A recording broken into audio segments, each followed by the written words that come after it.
1 Kings chapter 8 is one of the high points in the storyline of the scriptures. This is the moment that the Israelites have been looking forward to for generations. Ever since they left Egypt and began their journey wandering through the wilderness, they walked with the hope that one day they would have a place to call their own, and as well as that, they would have peace in the land, and as well as that they would have taken hold of the promise of God that he would dwell among his people. Now that will be possible in a permanent way because of the building of the temple. And so, the final step that brings the project to completion is that the Ark of God will be brought into the temple.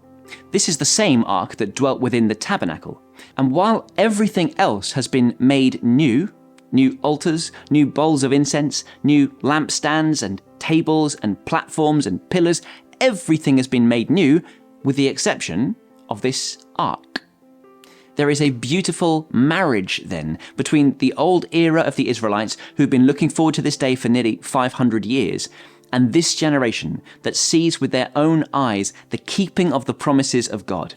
That ancient Ark is summoned to be brought in to the newly completed temple courts. Why was the Ark not remade? 500 years of technological advances, significantly more wealth available to them now than there was before. Couldn't they build a more impressive Ark of the Covenant? Well, the reason this was not remade is because this was unlike every other article and item that was found within the tabernacle. The Ark of God was the place where the presence of God dwelt on earth. In a powerful and special way, God promised to dwell above the Ark. It was holy in a way that nothing else was. This is like the throne of God on earth, and that makes it unlike any other object the world has ever seen.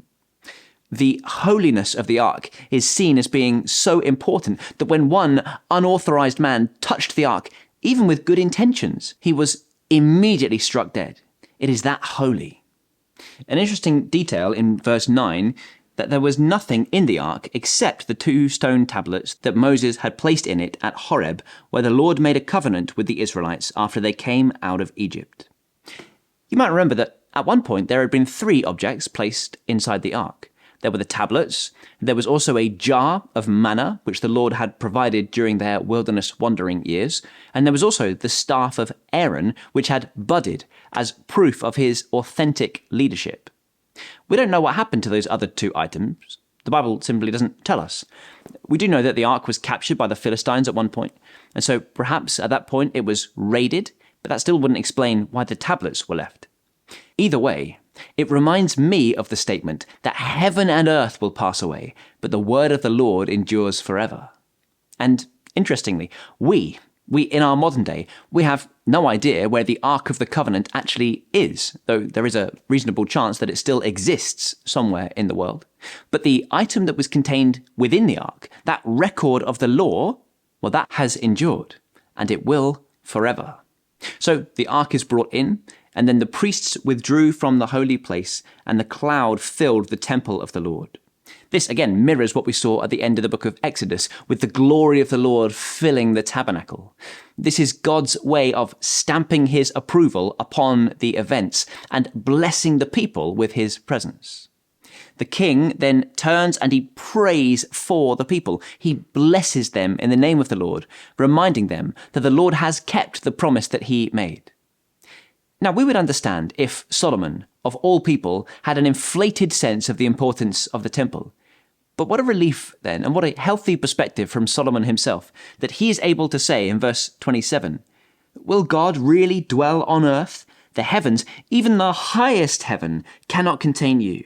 How much less this temple I have built?" At that point, he is absolutely right. The temple would take up such a place of prominence in Jewish thought that on several occasions, those who loved God had to remind Jewish leaders that while God dwells within the temple in a special way, he does not dwell there in an exclusive way. He's far too great to be restricted by buildings made by human hands. Heaven is his throne. The earth itself is his footstool. The Ark is a symbol of the sanctity of God. You know, it is possible for us sometimes to emphasize the wrong thing, to fall in love with the gift in neglect of the giver. There are some churches that spend millions and millions on their church building literally just a place to conduct their meetings, but they wouldn't spend a fraction of that money actively seeking the salvation of the lost.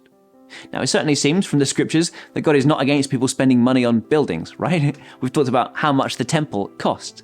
But may God help us to be, yes, grateful for all the gifts that He gives in order that they might help us to truly worship Him and serve others. We should never let the gifts distract us from the worship of the one who gave them, and we want to steward the resources that He has given well to live in such a way that all could so obviously see that nothing matters more to us than seeing others brought into right relationship with the God who dwells in glory.